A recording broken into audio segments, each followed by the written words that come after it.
Bueno, esta es la clase de hoy, vamos a ver sistema reproductor femenino. Vamos a arrancar. Primero que nada tenemos que hablar de las funciones del sistema reproductor. Principalmente se dividen en dos fases principales. Una es la preparación del cuerpo femenino para para la concepción y para la gestación, y otro es el periodo propio de la gestación, dicho sea de paso, ¿no? Es decir, el paso previo y el paso en el cual se desarrolla la gestación misma. ¿Por qué se dice que es uno de los principales? Bueno, porque justamente los órganos femeninos sí están preparados para llevar a cabo esta gestación, y la realidad es que al momento ya de la concepción van empezando a haber cambios, que después lo vamos a ver ya hacia las últimas diapos. Van empezando a haber cambios desde el momento de la fecundación, hablo, hasta el periodo propio de la implantación, que va generando y que va teniendo distintas fases con distintos nombres, y una vez que llega ese periodo propio de implantación, va a empezar el desarrollo embrionario propiamente dicho, ¿sí? Em, bien, hablando un poco de los órganos, tenemos que primero conocer la anatomía externa de la mujer. Obviamente que también vamos a hablar de la parte interna, pero vamos ahora a hablar un poco de los órganos externos. Esto de acá sería el monte de Venus, que es donde estoy señalando con el cursor, no sé si se ve. Bueno, después vamos a tener los labios menores, que están acá, ¿sí? Los labios mayores también, que van a estar obviamente más hacia afuera. Esto va a ser el clítoris, pero en realidad también vamos a tener por acá la uretra, ¿sí? No se olviden de eso, porque muchas veces se confunden los orificios, y obviamente acá estamos hablando de la apertura vaginal o la horquilla vaginal o el orificio vaginal. Después, la región entre la horquilla vaginal y el ano es el perineo o perineo, ¿sí? Esa es la porción entre la abertura vaginal y el ano. ¿Por qué es importante conocer el periné o el perineo? Bueno, en realidad, más que nada, su utilidad se da en procesos de abuso. Y ahora vamos a ver, hay algunas características, esto hablando de la anatomía normal, ¿eh? Porque cuando hablamos de una situación de abuso, bueno, ya van a haber ciertos cambios que se van a poder ver dentro de estas estructuras, y que me van a poder también guiar un poco hacia lo que es la medicina legal, ¿sí? Que tiene que ver con eso. Son signos físicos para reconocer algún tipo de agresión, sea física, sexual o del tipo que sea. Em, Bien, los labios, ahora vamos a hablar un poco de las funciones de cada uno. Los labios mayores básicamente lo que hacen es evitar, junto con el vello, la entrada de bacterias. ¿Por qué dice junto con el vello? Bueno, porque se supone que el vello un poco actúa como una especie de barrera o de filtro en realidad para aquellas partículas externas nocivas que quieran ingresar a nuestro organismo. Por eso el vello existe, y por eso el vello está distribuido en ciertas, anatómicamente hablando, en ciertas regiones de nuestro cuerpo. Creo que ahí se cortó, ¿no? Bueno, Sí, recién se eh, había cortado. sí, sí, me apareció. Bueno, repito, el vello va a estar en la entrada justamente como con una función que tiene que ver la de filtrar o de evitar en realidad que ciertas bacterias nocivas ingresen a nuestro organismo. Es una especie de filtro que aparece y que obviamente está estratégicamente puesto en cada parte de nuestro organismo por algo.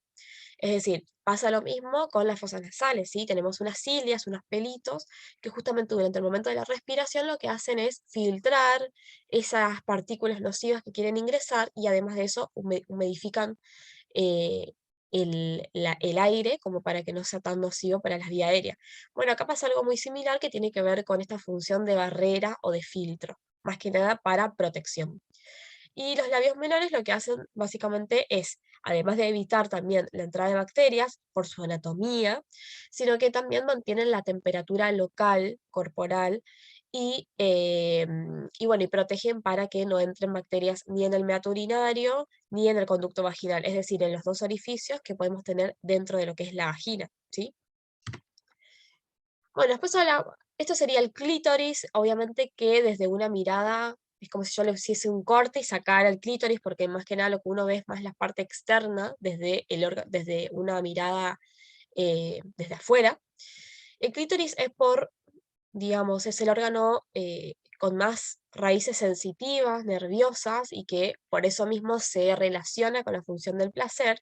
Pero acá les puse una foto, bueno, fíjense que tiene un cuerpo cavernoso, tiene hasta un glande, tiene un cuerpo esponjoso, y se asimila mucho a lo que sería el pene. Fíjense que hay algunos nombres que yo estoy diciendo que también son parte del pene. Entonces, bueno, por eso les puse esa foto para que se den cuenta que hay cierta similitud entre el clítoris y el pene en ese sentido, más allá de los nombres propios, pero bueno, justamente porque cada porción es bastante parecida, pero además de eso, tienen una función, además de otras obviamente, en el caso del pene, de el placer. Entonces, por eso es importante conocer desde la parte del glande, el cuerpo cavernoso, ¿sí? Las raíces, el cuerpo esponjoso, que sería eso amarillito, el ductus, que bueno, no se ve en la segunda imagen, pero sí en la primera, que sería esto de acá, perdón, y bueno, que está obviamente dirigido y que está puesto en la región más anterior de lo que sería la vagina, en contacto con la uretra, ¿sí? Por encima, obviamente, de la horquilla vaginal. Es muy importante, por eso, bueno, saber reconocer, saber reconocer bien las estructuras, ¿sí? Conocerlas, tener en cuenta dónde está ubicado cada cosa, dónde está ubicado el orificio vaginal, ¿sí? Parece una pavada, pero hay gente que no lo sabe. Y, y bueno, y reconocer cada estructura también de los labios mayores, los labios menores, cuál es la función de esto, dónde está el periné, ¿sí? El contacto, en realidad el espacio entre el ano y la horquilla vaginal o el orificio vaginal. Bien. Y después, hablando de orificio vaginal, tenemos una estructura que es una membrana externa muy flexible, que es el himen, ¿sí? Les puse esta foto porque el himen tiene en realidad muchas formas, ¿sí? No hay una sola forma del himen, no es que todas las mujeres van a tener la misma membrana de la misma forma, del mismo grosor, no. La realidad es que hay muchas formas, ¿sí? Esto se va a ir estirando, se puede ir estirando con ejercicio físico, con algunos deportes bastante particulares, etcétera. No solamente, digo, no solamente con el acto de la penetración, sino que puede pasar que vayan surgiendo cambios en relación a las actividades que tenga esa persona. Pero hay distintas formas, ¿sí? Ahí tenemos en la primera foto, que es el himen anular, después tenemos el cririforme, el septado, que es, obviamente tiene como un septo en el medio, que acá lo ven, el imperforado y el parvus. Pero el imperforado tiene una particularidad eh, en la cual sí necesita tratamiento, o sea, cuando tenemos, sobre todo niñas, obviamente que se detectan en la edad pediátrica, eh, el himen imperforado es una causa, por ejemplo, de hasta abdomen agudo, en donde obviamente esta región puede estar como moteada, justamente por esa sangre que quiere salir y no puede en el momento de la menarca. Cuando yo hablo de menarca estoy hablando de la primera menstruación, ¿sí? Que se da aproximadamente a los 12, 13 años aproximadamente. Entonces, cuando eso sucede, sí es necesario, muchas veces cuando tenemos un himen imperforado, es necesario consultar para que, espere, para que se haga una pequeña incisión y se dé esa apertura vaginal, digamos. ¿Qué quiero decir con esto? Que no es como lo piensan la sociedad o el tabú de que el himen es una membrana que recubre completamente el orificio vaginal. Claramente no, porque además tiene que salir la menstruación por ahí. Entonces, la verdad es que simplemente tienen distintas formas. Sí, el himen imperforado es una patología de pediatría, así como lo es la criptorquidia, con el tema de los testículos en los niños, que tiene que ver con la no baja, digamos, de los testículos.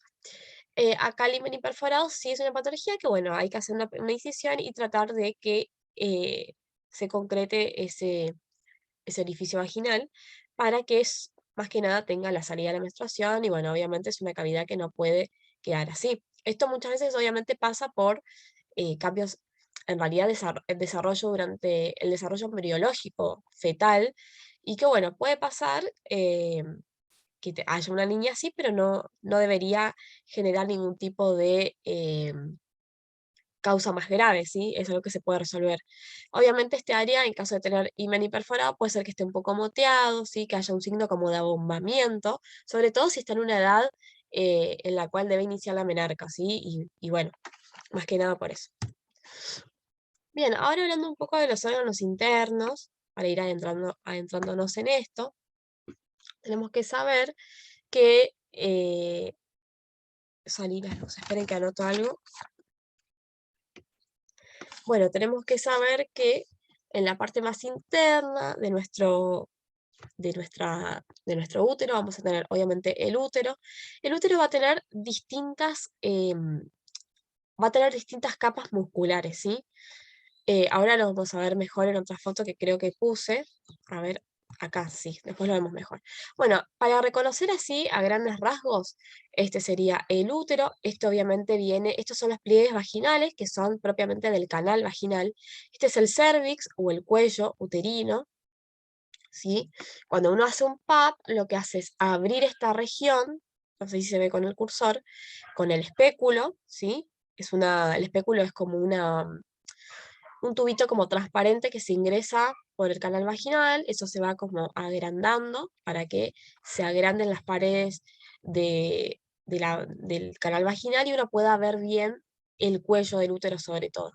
Y ahí se hace un hisopado y se toma, bueno, una muestra para tratar de después analizar en el laboratorio, etcétera, o hasta se puede ver la secreción vaginal, ¿sí? El flujo que va a tener, y dependiendo de las características de ese flujo podemos ver si es patológico o no. Entonces, este va a ser el cuello del útero, esta porción de acá, pero quiero que nos detengamos un poco en este punto porque muchas veces también sucede que con algún tipo de infección, el cuello el cuello quede un poco como abombado, por así decirlo, y se puede ver un poco eritematoso, es decir, un poco enrojecido, inflamado, o puede tener cambios ya propios del tejido, o pueden haber cambios propios de tipo cancerígeno, ¿sí? Entonces es muy importante por eso hacerse el PAP, por ejemplo, porque es la única manera de poder ver desde adentro, no solamente el canal vaginal, sino que la región del cérvix, ¿sí? Y eso me va a permitir no solamente tomar muestra y una eventual biopsia, sino que también me va a dar un resultado para ver si hay que hacer un tratamiento o no, ¿sí?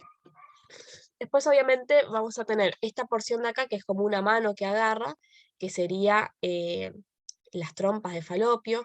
Esta porción de acá que son como unos pelos, como unos dedos en realidad que agarran al ovario, que es lo blanco, son las fimbrias, se llaman así, es la porción de las fimbrias. Acá se ve, en esta foto se ve. Estas serían las fimbrias, ¿sí? De las trompas. Obviamente, esta porción de acá va a ser la ampolla, ¿sí? De las trompas de falopio. La realidad es que en la ampolla se da la fecundación. O sea, el encuentro entre el óvulo maduro, ¿sí? Que va a estar acá, y el espermatozoide que va a ingresar por acá y se va a ir ahí. Una vez que ahí empieza la fecundación y se da efectivamente la fecundación, esto avanza, avanza, avanza hasta llegar a la cavidad más miometrial, más interna del útero, y ahí empieza a desarrollarse todo el embarazo, ¿sí? Pero acá, en la porción de la ampolla, es donde se da em, la fecundación.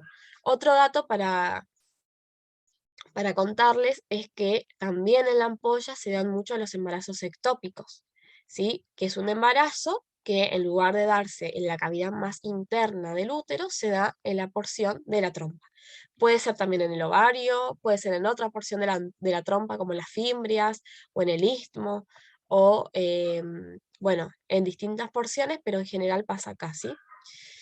Obviamente estos serían todo lo que sería la trompa. Esta porción es el istmo, esa palabra, que bueno, les contaba recién. Y este es el ovario, ¿sí? Esto blanco que ven hacia los lados es el ovario. Todo esto que ven acá, que es como una especie de membrana que agarra al útero, a la trompa y al ovario, no es más que el ligamento ancho del útero, se llama así, y bueno, es una especie de membrana que envuelve y que reúne, digamos, las distintas localizaciones y los distintos órganos. Este sería el útero, esto blanquecito que están a los lados, ¿sí? Que están rodeados por las fimbrias, que es como una especie de porción distal de la trompa que lo envuelve y lo agarra a los ovarios. Y obviamente dentro de los ovarios vamos a tener distintas estructuras, que son los folículos ováricos, el cuerpo amarillo, etcétera, que ahora van a entender mejor qué es cada uno de estos, ¿sí? Pero simplemente para ir reconociendo las estructuras. Obviamente que este de acá, esta porción llena de pliegues, es el canal vaginal propiamente dicho, y es donde se coloca el espéculo que les contaba recién para hacerse el PAP, por ejemplo, y donde además va a tener distintas funciones, ¿sí? Una es la salida del bebé durante el parto, por ejemplo, porque va a estar acá en el útero y se va a dar por este canal, perdón, la expulsión, y otra es justamente la recepción del pene durante las relaciones sexuales, y obviamente también va a ser el nexo, el puente, la comunicación entre los órganos internos y los órganos externos que tienen que ver con el orificio vaginal, los labios mayores, menores, etcétera, ¿sí? Acá, volviendo un poco al útero, espérenme que... Bien, acá volviendo un poco a lo que sería el útero, tenemos que reconocer que hay distintas estructuras, ¿sí? Es algo de lo que les venía contando hace un ratito. Eh, bueno, obviamente volviendo a lo mismo, estos son los pliegues vaginales del conducto propio vaginal, ¿sí? Esta es la región más distal o la del cervix, ¿sí? Que se conecta obviamente por acá. Este sería el cuello del útero y esta porción en realidad sería más el orificio externo, orificio interno y orificio externo, que obviamente el externo va a estar más en contacto con lo que sería el canal vaginal, ¿sí? Y después vamos a tener el fondo del útero, obviamente en esta región mucho más arriba, la cavidad uterina propiamente dicha y distinta musculatura, obviamente. El endometrio es la capa muscular o la capa mucosa del útero, es la parte más interna, ¿sí? La parte más interna se llama endometrio, lo dice propiamente, o sea, la palabra lo dice, ¿sí? Después el miometrio, que viene de músculo, miometrio, es la segunda capa, ¿sí? Que va a estar por fuera del endometrio, y obviamente va a ser una capa mucho más fuerte, muscular, mucho más precisa, y el perimetrio es la capa serosa externa, ¿sí? La que más está en contacto con el exterior, digamos, y que también va a estar cubierta por el peritoneo visceral, ¿sí? Ustedes saben que el peritoneo es una cavidad virtual que está en el abdomen y bueno, tiene una porción parietal y visceral. Y bueno, acá tenemos la trompa, obviamente, y la porción uterina también de la trompa, que es cuando comienza y después ya empiezan a desplegarse las distintas partes, ¿sí? Después tenemos los ovarios, que van a tener distintas funciones, obviamente, pero básicamente son las gónadas femeninas que van a producir distintas hormonas como estrógenos, como progesterona, y van a producir óvulos. Esos óvulos van a ir progresando conforme vayan pasando los días del ciclo, hasta que llegando al día 14, que es donde se va a dar el pico de la ovulación, se va a dar la salida de ese óvulo ya maduro que va a estar listo para ser fecundado, ¿sí? Por eso se dice que el día 14 es el día más fértil de la mujer, es el día 14 más menos 3, es decir, 3 días antes del día 14 y 3 días después del día 14, más o menos, porque se supone que ese es el periodo en el cual hay un pico de LH, que es lo que hablamos el otro día, el hormona luteinizante. Todo esto igual lo voy a volver a repetir porque hay un gráfico. Y bueno, y así se da la ovulación, y esa ovulación hace que se libere ese ovocito y bueno, esté ya maduro ese óvulo para ser fecundado, ¿sí? Pero acuérdense que están a los lados, ¿sí? Y que están en contacto íntimo con la porción de las fimbrias de las trompas uterinas. Bien, hablando un poco del ovario, hay algunas enfermedades que son bastante prevalentes, ¿sí? Hay dos tipos. Una es el síndrome ovario poliquístico. La verdad es que el síndrome ovario poliquístico no son más que pequeños quistes, ¿sí? Que van a provocarse, en realidad que van a crecer justamente en el ovario y por tanto van a generar ciclos anovulatorios. Ustedes van a decir, ¿qué son los ciclos anovulatorios? Bueno, los ciclos anovulatorios son ciclos en los cuales no se ovula. Muchos de los métodos anticonceptivos que conocemos son y crean ciclos anovulatorios, es decir, inhiben el proceso de la ovulación. Si no hay ovulación, no hay óvulo maduro para ser fecundado. Entonces, por eso, en el síndrome ovario poliquístico, la paciente, entre otros síntomas, va a tener cambios en el ciclo menstrual, va a tener alteraciones en el ciclo menstrual y muchas veces van a tener problemas de fertilidad también, ¿sí? Porque justamente se está inhibiendo esta fase clave, que es la de poder tener un óvulo maduro, ¿sí? ¿Y por qué se inhibe? Bueno, justamente porque hay una disfunción, hay una alteración en lo que es la anatomía del ovario, producto de estos quistes, y que inhiben este proceso fisiológico normal, ¿sí? Obviamente que acá estamos hablando de una patología que en general se trata también con, me estoy quedando sin tiempo, si se corta nos volvemos a conectar, es una patología que a su vez se trata con el endocrinólogo, ¿sí? O sea, entre el servicio de ginecología y endocrinología también. Y después tenemos, vamos bien hasta ahí chicos, porque si no estoy hablando sola y ni sé si me están escuchando o no. Sí, Eh, sí, profe. bueno, después tenemos Sí, profe. el cáncer de ovario, que también es otra enfermedad bastante prevalente. Igual, ojo, no tan prevalente como sí lo es el cáncer de cuello uterino, ¿sí? Porque bueno, el cáncer de cuello uterino, después lo van a ver en otras materias, pero básicamente lo que produce en realidad la primera etiología, la primera causa así bastante directa, es el HPV, ¿sí? Es el virus del HPV. Entonces, bueno, la verdad es que el HPV es muy prevalente en nuestro medio y bueno, y la falta de controles también hacen que si eso no se trata, ¿sí? Si eso no se trata, aumente mucho más las chances de provocar alteraciones en el cuello, en el cuello, en el cervix del útero y a largo plazo el desarrollo de una lesión cancerosa, ¿sí? Por eso, hablando de cáncer de útero, no de ovario, hablando de cáncer de útero, digo que por eso, además del PAP, que se debe hacer a partir de los 25 años, una vez por año, o, o a partir de que, digamos, 3 años después de que la persona ha iniciado relaciones sexuales, ¿sí? O sea, si tiene menos de 25 años, se considera que 3 años después de haber iniciado relaciones sexuales debería hacerse el PAP. ¿Por qué se dice a partir de los 25? Bueno, justamente porque a edad más temprana se ha visto que no hay mucho riesgo de cáncer de cuello uterino, y a partir de esa edad sí empezaría a haber un aumento de la prevalencia, ¿sí? Por eso se... Perdón, doctora, Sí, te escucho. una consulta. Eh, ¿Por qué uno tiene que tener un control a los 3 meses después de mantener relaciones? ¿Qué relación tiene No, el no, yo lo sexo dije 3 meses masculino? igual, ¿eh? Ah, no, entendí mal. No, no, no, yo O digo, sea, es después así. de mantener El PAP se relaciones tiene que hace. haber un control. Sí, el PAP tiene que ser así. Lo que se recomienda es que a partir de los 25 años de edad se haga una vez por año el PAP. Y después de 2 resultados negativos se puede hacer cada 3 años. Pero después tenemos el otro extremo, que es personas menores de 25 años que han iniciado antes de esa edad las relaciones sexuales. Bueno, se tiene que hacer a partir de 3 años después de haber iniciado relaciones, ¿sí se entiende? ¿Por qué se dice así? O Bueno, sea, justamente porque antes de esa edad se ha visto que, antes de los 25 años, se ha visto que no hay mucha prevalencia de lo que es el cáncer de cuello del útero y se dan muchos falsos positivos. Entonces, a fin de tratar de evitar esos falsos positivos, se recomienda a esa edad recién.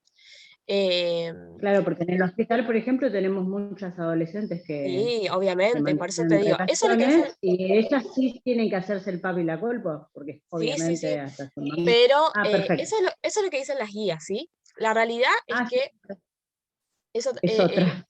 no, la realidad es que el PAP también se manda una vez por año, la mayoría de los médicos lo mandan una vez por año. Acá se dice que cuando uno le dan 2 resultados negativos, se pueden hacer cada 3 años, ¿sí? O sea, 2 resultados consecutivos negativos, ahí recién se puede programar cada 3 años. Pero en términos epidemiológicos, esa es la prevalencia. Entonces, obviamente, yo no estoy diciendo que a menor edad la persona no puede tener una lesión o puede tener algún tipo de hallazgo o HPV. De hecho, el HPV es muchísimo más prevalente en esa edad, sobre todo adolescente, bueno, por la falta de cuidados y demás.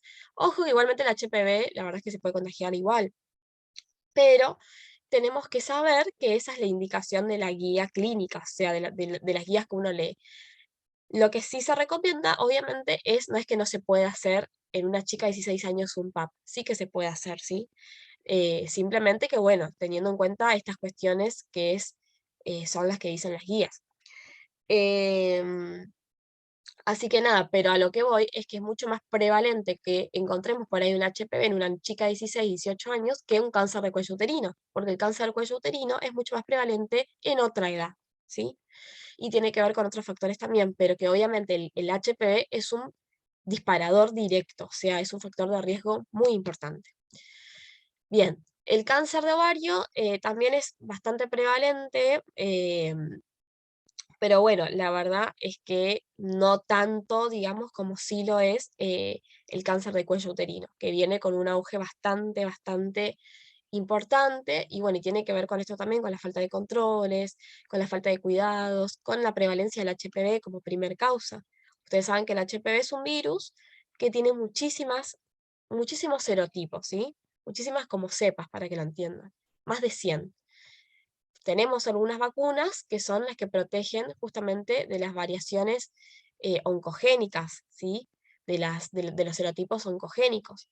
Tenemos algunos serotipos que son mucho más verrugosos, o sea, los que producen ese condiloma acuminado, que es la verruga, y tenemos otros serotipos que son un poco más cancerígenos, que se dice que son oncogénicos. Bueno, la realidad es que existe la vacuna, pero está programado por calendario para las nenas de 11 años de edad, porque se supone que en ese momento, obviamente, no han tenido algún tipo de contacto sexual, ¿sí? Y además es una edad óptima como para aplicar esa vacuna. Eh, ¿Esto qué quiere decir? ¿Que si uno tiene más edad y ha tenido relaciones sexuales, no se lo puede poner? Sí, sí se lo puede poner. No hay problema con eso, ¿sí? Simplemente que no está por calendario por una cuestión de que está financiada por el Ministerio de Salud. En caso de que tengas más edad, no tengas 11 años, obviamente, hay que pagar, ¿sí? Esa es la realidad nuestra con respecto a la vacuna del HPV, que protege los serotipos 6, 11, 16 y 18. O sea, los tipos verrugosos y los tipos oncogénicos. La vacuna, ¿sí? Son 3. En las niñas de 11 años son 2 al día 0 y a los 6 meses de la primera a la segunda, y en la población general que se quiera vacunar son 3. Esas sí son 3. Bueno, hablando un poco de lo que sería la reproducción, bueno, esto después lo vamos a ver igual en las otras diapositivas para que lo entiendan mejor, pero básicamente es esto de que yo les dije, que es el encuentro entre el espermatozoide y el óvulo maduro, y esta concepción, esta fecundación se da en la porción de la ampolla de la trompa uterina, ¿sí? Ustedes habrán pensado, o por ahí en algún momento lo habrán pensado, que se da ya en el útero, y no. La realidad es que se da en la trompa, y una vez que es fecundado, avanza hacia el útero, hacia la porción miometrial, la porción más interna, y ahí se da el proceso de desarrollo embriológico. Si esto no sucede, simplemente lo que pasa es que esa no implantación se va a ir como desgarrando, ese cuerpo lúteo se llama así, se va a ir desgarrando, se va a ir desprendiendo del útero, y ese es el famoso sangrado menstrual, ¿sí? Bien, antes de meternos con el tema de reproducción, vamos a hablar un poco de lo que sería la glándula mamaria, si a grandes rasgos. En una mirada un poco más externa vamos a tener obviamente la glándula mamaria propiamente dicha, los lóbulos mamarios, la areola, el pezón, ¿sí? Los conductos lactíferos o galactóferos sería lo mismo, que son obviamente los que van a secretar esa leche materna, que obviamente se va a dar por acción de la prolactina y también por acción de la oxitocina, que era otra hormona, acuérdense, secretada por la neurohipófisis, que obviamente al momento de la mamada, por el bebé, va a activar esas vías nerviosas y va a generar esa oleada, digamos, de prolactina para que se pueda secretar leche materna, ¿sí? Acá en una mirada un poco más hacia abajo se ve la grasa subcutánea, obviamente, que va a estar rodeado de todo esto, ¿sí? Por detrás de lo que sería la mama propiamente dicha, obviamente que esto vamos a tener todo rodeado de tejido adiposo, o sea, de grasa, de piel, etc. Detrás de esto va a estar el músculo pectoral, ¿sí? En una mirada posterior de la mama va a estar el músculo pectoral, y vamos a tener el tejido glandular propiamente dicho, con sus conductos correspondientes, ¿sí? Los lóbulos y los conductos galactóferos. En una mirada externa, la areola, el pezón, ¿sí? Que es lo que más que nada lo que yo voy a ver, ¿sí? Esto es una célula que sería como como la unidad funcional, para que lo entiendan, dentro de lo que sería la mama, que va a dar lugar también a que se puedan secretar todos estos productos que estamos hablando, ¿sí? Siempre que hay una célula, siempre que hay una glándula, hay una célula, ¿sí? Esto aplica a todos los órganos. Siempre que hay una glándula, hay una célula. Y esa célula va a ir secretando cosas por orden del cerebro siempre. Creo que hay otra foto. Ah, no. Bueno, las hormonas implicadas en la mama básicamente son los estrógenos, que van a permitir ese crecimiento y la ramificación del sistema ductal, la progesterona, que va a